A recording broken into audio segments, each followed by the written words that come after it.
Volajonlarim, bugun sizlarga qovoqdan shunaqa zo'r ovqat beraman. Bismillahirrohmanirrohim.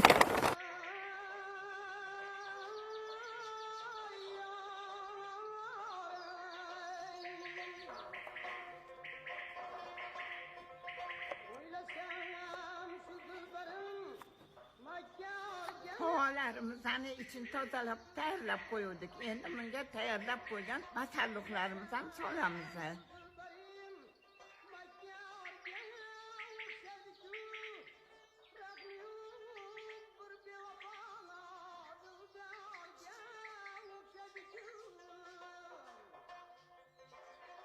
Endi buni duxovkada 4 soat 180 gradusda pishirib olamiz.